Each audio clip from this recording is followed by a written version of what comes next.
त्या व्यक्तीला एक डोक्यात ठेवलं आणि मग त्यांना सांगितलं की म्हटलं बघा तुम्ही आता बाईट मागेल, छोटं पाकिट मारलंय, बाईट मागते,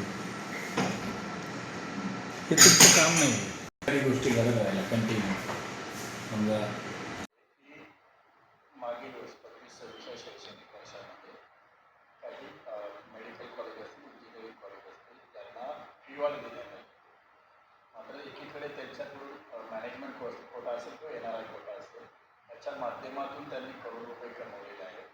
याचा कुठेतरी आता फेरविचार व्हावा अशी मागणी केली. जर फेरविचार झाला नाही तर SCBकडे जाण्याची तक्रार. आपल्याकडे या सगळ्या तक्रारीने आपण कसं पाहतो? त्याच्यामध्ये काही मुद्दे आपण थोडे स्पष्ट करणं आवश्यक आहे.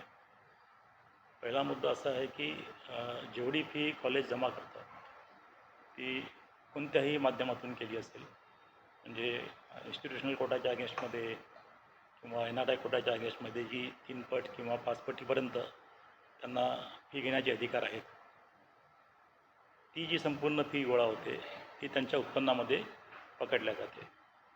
त्यामुळे ॲक्च्युअल जेव्हा आपण फी ठरवतो त्यामध्ये झालेलं हे उत्पन्न आणि प्रत्यक्ष झालेला खर्च म्हणून त्या आधारावरती फी ठरवल्या जाते. म्हणून याचा जो फायदा इन्स्टिट्यूशनला होतो असं जे काही वाटत असेल कोणाला, तसा तो प्रत्यक्षात हिशोबामध्ये होत नाही.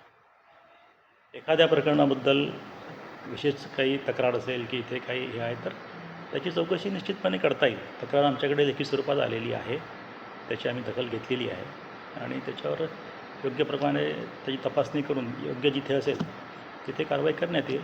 परंतु साधारणपणे स्पष्ट प्रोसिजर अशी आहे की त्यातून मिळणारं उत्पन्न हा त्या संस्थेला होणारा नफा नाही, तो त्यांच्या खर्चामधून आपण वजा करतो. विद्यार्थी पालकांकडून तर अजूनपर्यंत माझ्याकडे तक्रार आली नाही. आता मी सध्या रिसेंटली टेक ओव्हर केलेलं आहे, परंतु माझ्या जे माहिती आहे त्याप्रमाणे स्टेक होल्डर्सकडून अजूनपर्यंत तक्रार तर आलेली नाही आहे. थँक्यू.